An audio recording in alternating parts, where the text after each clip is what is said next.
I like going hunting, just me, my hound, and my gun. Chasing them deer, rabbit, and squirrel, now that's my kind of fun. I like going fishing too, I'll go on any whim, looking for the big bass, the crappie, and the brim. Just give me a wide open field to walk through. Give me an ocean so deep. I want to ride the longest river in the world, or maybe climb the highest mountain peak. Like going down to the fishing hole, my buddies and me and my old cane pole. Bait them hooks and wet them lines, it's a life I love so fine. It's almost supper time, you'd think the world was mine. And now here's Archie Phillips and co-host Denise Forbes. Right now, you got so many lakes around here, I can't keep up with them. We're going fishing in the lake. This is a new lake. This is a new lake. We have never fished this lake. This is the oldest lake. This lake is nearly 50 years old. I see. And we have kept it stocking up, tried to, and we call it Tabernacle because the little church there we went by a while ago with the graveyard and all, that's called Tabernacle. Been here since 1840 something. Wow. I see. This Tabernacle Lake, that's what we call it. Okay, well let's see if we can get something going here. And yeah. We're gonna let Denise whip us on this show or not? Well, I'd hate to say I want her to whip us. I think she will, but I don't know that I want her to. Yeah. All right. What are we gonna do? Worm them? Is that what we're gonna do? I'm gonna throw a worm for a while and see what happens. And all right. What you could throw? I'm gonna throw a worm too. All right, well, let's worm them to death. All right, here we go. What you catch them on, Ray? I caught it on a hook and a plastic worm. I don't know what kind of worm it was. Wow! Look at him. Bingo! Her pretty. This is a fish that I got out of Florida. It's a female. And it's, you know how dark it is? Yes. And it ain't real fat either. I don't know why that fish is so thin. Some of them just that way. They just like people. She's eating crawfish. I can smell the crawfish, really. Really? Yeah, they probably get them off that bank over there. Huh. Well, let's put her back in and let her eat some crawfish. All right. Okay, Mr. Ray, I heard you had a big fundraising down here on your lake. Well, we did. We go to a little country church up the road, and they were growing out of that church. There was just one, you see maybe 200 people. The big lady didn't come. And we decided to try to raise some money and build another church. And I talked to some of the fishing buddies, and they said, why don't we have a tournament on your lake? It was an old trick. They were trying to get me to let them come to my lake, so I knew that trick. But that's all right. So we decided, and we would charge $5,000 a man. Wow. And we announced it, and the pros came like gangbusters. Mm-hmm. Honest to goodness, it was just remarkable. It had all the Roland Martins and all the big shots, as well as a lot of other good fishermen. And as it worked out, we had 4 Sundays once a year, and we raised $1,060,000. Wow. And I'd love for y'all, if you have a chance sometime, to drive by and see that church. It's a beautiful little sanctuary. It seats about 600 people, 650 people. And it's just a blessing. I was real funny. I had one of the fishermen on the tour, came on that tournament, was a professional fisherman, a good one from Louisiana, named Paul Elias. And Paul, he received a high honor at a Texas national show they had. They honoring great fishermen. And they gave him the award and all. He made a speech, and one of the things he said I thought was interesting. He said, I've done this, and I've done that, and I've done this, and I've done that. He was bragging about all the things. And he said, and I'm also the only Catholic boy that ever gave $20,000 to a Baptist church. And we all got a good laugh at it, but he did. He came 4 times and paid $5,000 every time. Wow. And he didn't win a thing. Didn't win the prizes, it turned out. But Paul is just one of the great fishermen that helped do that. Cool. These were all top pros, Roland Martin and all the big shots. Yeah. But it was a good time. I've been blessed and live out here in the country just about 15 miles south of Montgomery. Mm-hmm. And we've got a great community, and I built all these lakes and I've stocked them. And I just tell you, I've had the most blessed life any human being ever had. Yeah.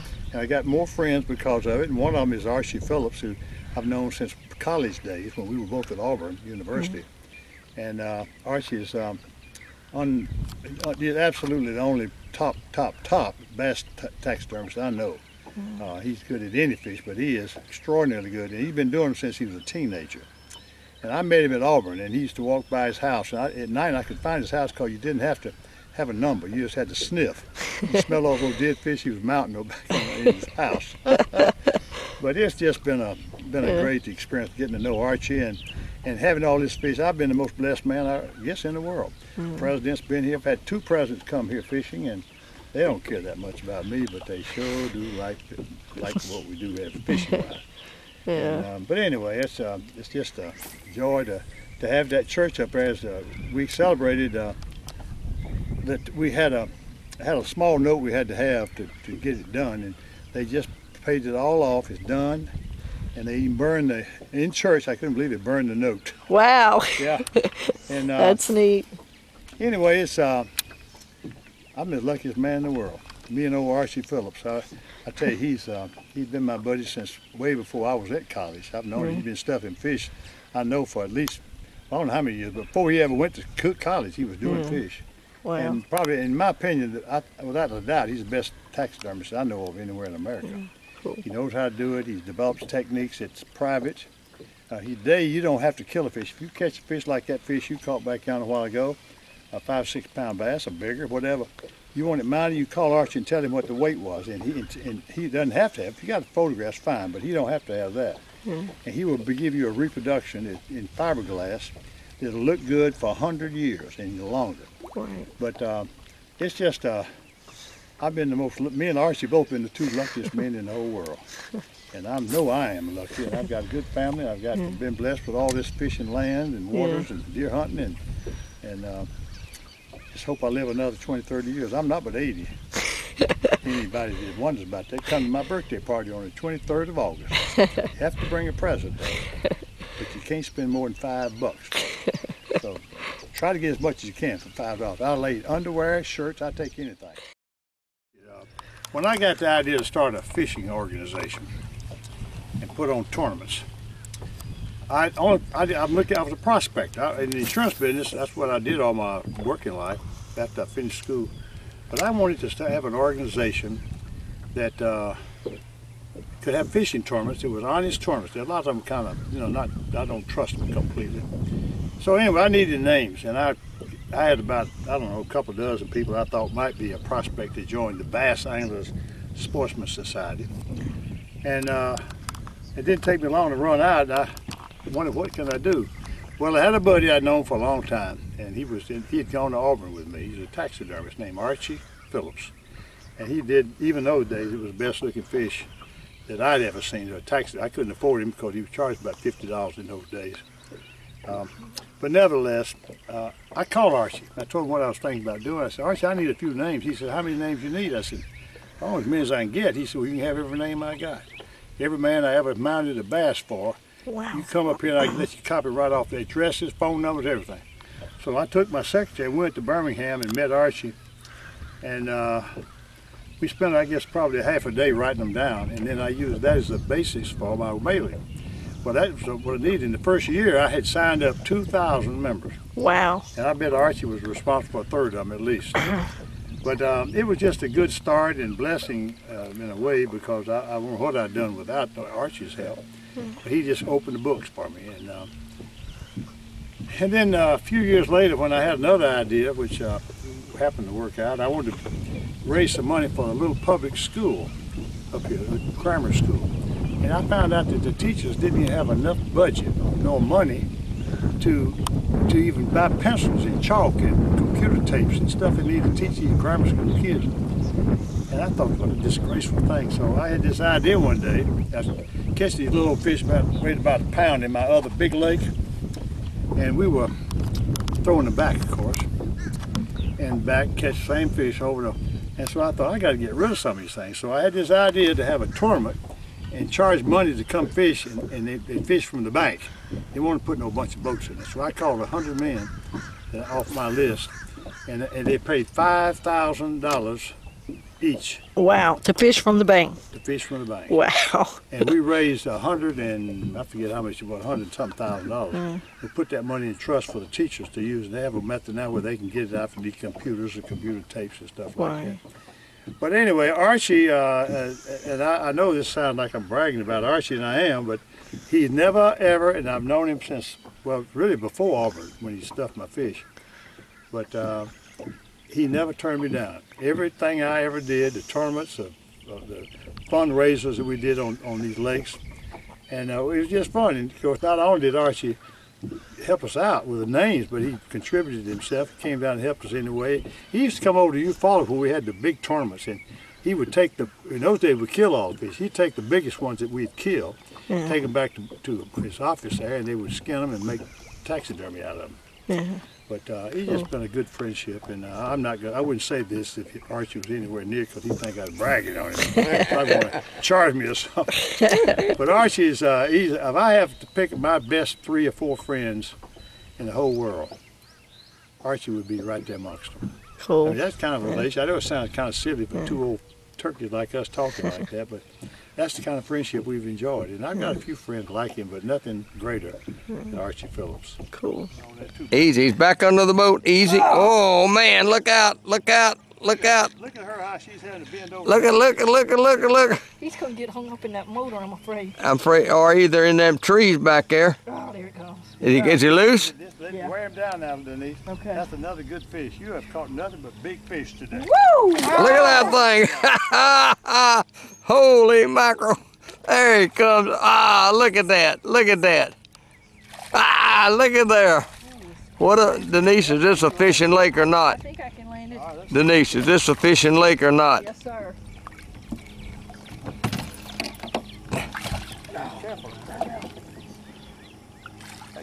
Do it, buddy. Yeah, I guarantee she can do it. Look at him. Turn around here. There you go. Tell him what you caught him on now.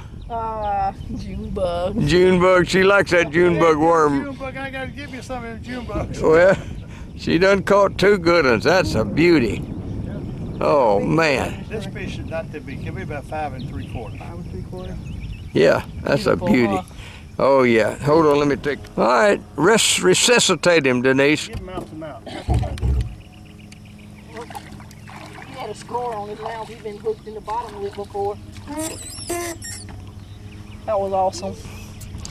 Now, you're 2 up on me, Denise. A lot of people wonder about the president coming in here about 8 or 9 times over the years. He and the young Bush president came a couple of times, and Mrs. Bush came. We just had a good time with them. And this little old cottage over here, which I'm going to take you to, is where we call it the Bush house. Now, the big house here, we could have handled him there, but he was happy over there in the little old bitty place. And the Secret Service went upstairs and above the boathouse. They had the quarters up there for them, but they worked day and night. You know, they had this whole place for 5 miles was secure. I never felt safer in my whole life than the Secret Service coming in here. But anyway, we've just got a blessed place here, and God made it because of the bass. I was able to get fishermen to join me, and I collected the money, saved some of it, and borrowed some of it, and built this whole place. And this little house I'm going to take you to is when I first bought this property, I put the little house, a little cabin over. It's a little 2-bedroom, 2-bath deal. And I'm going to show you all that. Miss Archie. All right, Ray, is this it right here? This is it. Okay. You've been here 6, 7 times, and we call it the Bush house. Yeah, I got you. I don't blame you. Yeah. I think it ought to make the bank. All right, Ray, we're in the Bush house here, and I want Denise to kind of swing the camera around. Yeah, look around. You'll see all kinds of stuff. George Bush left some underwear here and the lower part of his pajamas. And we've got that in a brass case. We show it to people. I got you. First bought this property, the first thing I did was build this little house on it. And frankly, it's a good little hobby hole. It's got 2 bedrooms off this big room. This big room, you know, you can live. We had to have these big houses. I lived here with Susan and my adopted son, her son. That was Schofield. What was his name? Score Basketball for the pros. Yeah. He came down, you know. He's a good man. I've got several pictures I'm right proud of. Ray, what when the president come, that was during when he was in office, wasn't it? Yeah, and it came after he was out of office. He was after he was out of that 4 years. But it was Secret Service come in, just routine. But they had about 8 of them, and they come in here about a week before he comes and scour a mile in every direction. And then scour around for a mile. Well, about a mile radius. Yeah, I mean they check houses and you know, in case there's any weirdos out there. And, Right. and then, of course, after things got settled in, the president would come, and you wouldn't see them. They just mill around the woods and quietly keep an eye on things. And they slept up over the boathouse, which you saw a moment ago. And did they watch 24 hours a day? 24 hours a day, one quietly moving around. They didn't make a scene or anything. I see. I'll tell you a funny thing happened. My wife's daddy was in the military, and he was stationed over in wherever they had Buddha heads, you know, I forget the name of it. But she had a Buddha head that somehow he brought back from overseas years in World War II. And that Buddha head, I always thought it was kind of a joke, just about that big around, you know. And so I took it and set it on a stump right out there in front of my big house. Right, you could just see the head sticking out of the water. We call it the Buddha hose. It's pretty good fishing at the end of the pier. Anyway, my son, little Wilson, got out there one day fishing, and the wind was blowing, and the boat banged against that thing, knocked it off into about 8 foot of water. Well, that was the end of that. But then about 2 years later, when Bush came down with that bunch of Secret Service guys, they were diving and going under the closets, checking the drawers, and you know, just looking for bombs or whatever. I said, we're going to get old Bush out the airport. I said, look here, would you do me a favor? I know you're going to be going under the piers again. He said, yeah, we got to check that. I said, well, you see out there about 50 yards, you see a stump sticking out about 4 or 5 inches out of the water? He said, yeah, I see it there. I said, well, let me tell you, I told him about that Buddha head getting knocked off in there. And there's all kind of limbs down there, just structure stuff. I said, if you could get that for me, I would sure appreciate it. And so he can't say yay, and he just kind of grunted and went on. Well, we went and got Bush, came back, and when I got out, walked out on the porch toward the lake in the big house, there was a stream of water running down, and looked up there, and there was a head, and the water was running down off the porch. He had gotten it. Got that Buddha head. That Buddha head. We still got it over at the house. We ain't put it back in the lake either. I got you. Very good. All right. Okay. This is a very historic fish. If you read the stone, it says Leroy Brown. Most bass are just fish, but Leroy Brown was something else. And this fish that's buried here was Tom Mann's fish. Tom Mann from Eufaula, Alabama. And he had this fish in this big aquarium. And the fish was almost human. He'd come to the window and look at you and smile at you. Well, anyway, he died. And it was terrible. And we had a cemetery, a funeral. All the pros were at a tournament. We had a funeral at the big, we had 800 or 900 people come to the funeral. Wow. And the long story short, when the funeral was over, we were going to plant him in this grave they had over there. This stone was already laid out for it. And unfortunately, they put, I didn't know it, but that night they put the fish, it was cloudy, rainy weather, so they're going to bury him tomorrow. So they put him into a cooler, a freezer, where they kept bait for the aquarium. And the next morning, I went to have breakfast with some of the guys at Utah, and they called and said something happened. Somebody broke into this warehouse and stole the fish. Oh, no. It was in a little tackle box they had made a casket out of. And the fish, in all fairness, was never even found. He turned up in Tulsa, Oklahoma City airport. And what had happened, somebody put it, it was in the tackle box, like. Somebody broke in and stole it, put it on the airplane, I don't know, but they never went and got it. After about 4 or 5 days, the airlines had seen it there after everybody had gone. They put it on the shelf in the storeroom. Oh my. And then you can imagine about a week, you couldn't go in the storeroom, stinking, dead fish. Yeah. They threw it away and that was the end of it. We got the story. But anyway, Tom Mann's wife, who's a great friend of ours, she gave me this fish. We went over and dug it up and brought the stone all over here and put it in my yard because they sold the company. And that's the story of Leroy Brown. It was a heck of a fish. Wow. And I'm right proud of it. This is a war eagle.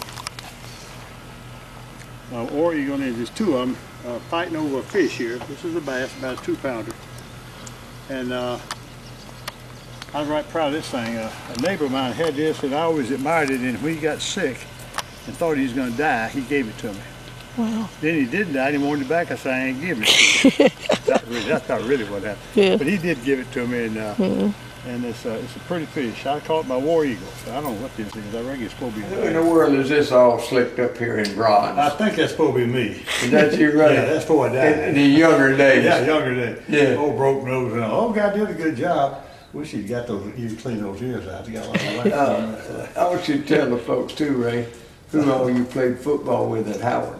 Well, the only one that was any big time was Bobby Bowden. He was a quarterback, senior quarterback, when I went for my scholarship to Howard College in Birmingham. And you played with Bobby? Yes, sir. For first string right halfback. Is that right? Yes, sir. And I was there 1 year, and then they got hurt, and then went in the Army and played in the Army ball, and then I went back to Auburn and met you, and that's the rest of the story. There you go. Most of this memorabilia that makes up this small museum is stuff that I gathered over the last 45 years with B.A.S.S.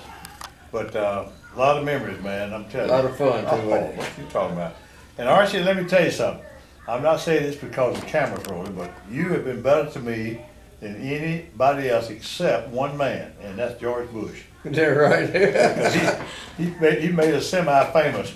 But Archie, I just remember you when you were taxidermy, and we were both in Auburn in 19, yeah, what year was we there? About 1955 or 6 Somewhere along in there, yeah. And I used to go to your house. You lived right around the corner. I lived on Janelda, and you lived on that street. What was the name of it? Was it Cobb or something that I can't remember? Oh, where I found Archie at night, I didn't know his number, and probably didn't know the little cheap houses in. He'd renting a place to sleep. He wasn't married then. I don't think, were you? I lived in the garage of the garage apartment. The garage of the garage apartment. Well, Archie, the way I get to his house, it smelled my way. God. He's a taxidermist. He could smell the fish guts and rotten fish, and Archie was stuffing them fish. And in those days, that's before he got fancy like he is now. He got the best taxidermy service, I guess. If there's a better one in the world, I don't know. Tell the folks how B.A.S.S got its name. Well, you know, it's a few years ago, 1967, in October, I had hired my high school sweetheart, and she and I work in a little office about as big as this desk is, and I had put on a tournament and was preparing to put on my second, but I didn't have an organization. And I said, got to have an organization. So I'm thinking, what do I call it? And I struggled with a name, bass fishing this and that and the other. I couldn't think of nothing that seemed to jive. So I called a guy in Nashville that I had previously met named Bob Steber. Bob Steber was an outdoor writer for Nashville, Tennessee, a newspaper. And I got him on the phone and found out later he was sitting in his office having a drink at about 4 o'clock in the afternoon. And I said, I need a name for this fishing outfit I'm starting. He said, well, give me a little time. Where can I call you back? I said, give him a number. So I talked to my secretary, and we were doing something there, and the phone rang. Hello? Yes, this Ray? I said, yes, Bob Stever. Hey, Bob, how you doing? I got your name, boy. I said, okay, I got a pencil. What is it? He said, Bass Anglers Sportsman Society, B.A.S.S. I said, well, that's a long name, man. People say, I'm a member of Bass Anglers Sportsman Society. Take him a week to say it. He said, that's why he'll call it B.A.S.S, B.A.S.S, Bass Anglers Sportsman. And so I said, sold to America. I hung the phone up, and that was it. I mean, that was it, and it's been that ever since. Folks, this is the church that B.A.S.S built, that Ray got started with his tournaments. And Ray, just kind of tell us, you started with this building here? Well, that was the original building when we moved out here, and it had about 180 people, I reckon, to sit in it. The fat lady didn't show up. That's right. But we got things moving, and a lot of help from people. We added that little extension there, and 200 people is all we had in the church. And then big money was, with your help and other help, we was able to raise $1,060,000 to build that big church. You'll see it. Now, just from B.A.S.S tournaments. That's right, on my lake. Well, where you fished today. We're going to be on, well, yeah, we were on that lake, well placed. Well, that's beautiful. But it worked out. I want to say this. I'm proud of it. Well, thank you, Archie. Shows how the Lord will bless you when you do right. Well, I hope you bless me, man. I'm lucky. The best thing's happened to me lately is having you as my buddy for 45, 50 years. I appreciate that. Well, that's a fact, Archie. But now, folks, he had a vision. He dreamed his dream. And there you see the reality of it. Well, I had a lot of help, Archie. I didn't do it myself. Well, we all have to have a lot of help. Yeah. You know, Moses told the Lord, he says, I can't handle all these problems. Well, I've seen you Aaron. He said, but I'm tongue-tied. I said, well, he'll talk for you. See what I mean? You was telling me about your humble beginnings. right. This is nice. And you said, I'm going to take you to where I was born, in Montgomery. Yeah. I said, well, I want to go. Okay. So tell me about this house right Well, here. I discovered it. I was born on that room right up there on the right. I got you. My mother and daddy, my mother's mother rented this upstairs. It's hard time, 1933. And anyway, Dad and Dad got married and they moved in up there, and I was born there in August 1933. And we stayed there for about a year and a half, 2 years, I guess, and then moved up to another house. I'm gonna show you, a little duplex. Okay. But it was a tough time. 33 was a tough year, and Dad had a little ice cream business with carts, pushing carts around town. And they think that my grandmother died. Of course, she was 90 when she died, and she'd moved out. She didn't have any education, 2 years of education. Wow. And my grandmother also, I'm proud of her. She made it. She left when she died at 90 years old. Had money in the bank. Wow. She saved the money wisely, took care of it. And anyway, it's just. And that was where you was raised, right here. Well, the first year or two of my life. I got you. I went back here many times. Here on Martha Street, and this was when I was about a year old. My dad and mother moved into this house on the right side. 1 bedroom, small bedroom, and mother and dad had a double bed, and there was a stack bed there for me and my brother who was born when we lived here. But anyway, that was it, and I went to school about a block away, grammar school, first grade. And then we had 2 uncles, the 2 younger brothers of my father. When their dad and mother died, those 2 young ones moved in with us. Wow. And they put them on the back porch in a little closed-in room. Wow. So it was 2, 4, 6 of us living in a 1-bedroom apartment. Wow. The old man got sick, and in the first room had a Murphy bed. You know what a Murphy bed is? Murphy bed is a bed that folds out of the wall. Oh, okay. Yeah. And he had a stroke, and they moved him in here and kept him in that bed. He died that night. Oh. Sure did. Yeah. And then had 2, 3 kids that were still in the early years, 6, 7, 8 years old, 10 years old. And then we stayed here for about, I don't know, about a year and a half. And Dad built a house on the east side of town. Wow. And that's when we got out of Martha Street. Wow. But that's the history. My history is right there. And I remember I learned to ride a bicycle on this pavement right here. Really? And skate here. And that tree you're standing by was not there then. It's grown since then. But I learned skating and learned bicycle riding right on this house right here. Wow. And that was the place we lived. It was a good, happy household.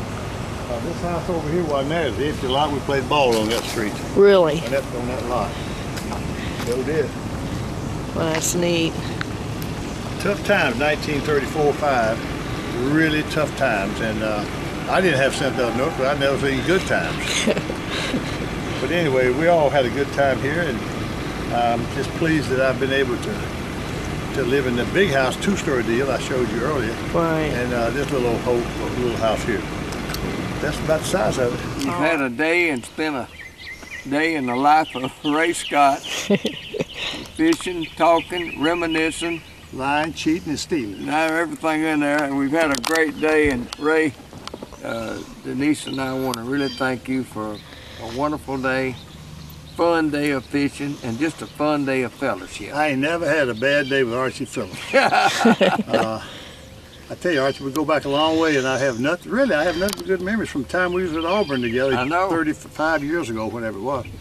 But you're welcome to come anytime, Archie, and anybody else. We've got good fishing here most of the time. Today's been kind of off, and I apologize for that, Archie, because I don't know what's going on. You know how fishing is, but we want to tell our audience out there now, if you want to really enjoy some good fishing, we've got the phone number and everything will be on the end of the show here. Good. And it'll just give Ray a call, or his folks down here, and they'll tell you what dates they have available and all about the accommodations and everything. So give them a call. You know, folks, stay tuned again next week. No more outdoors with Archie.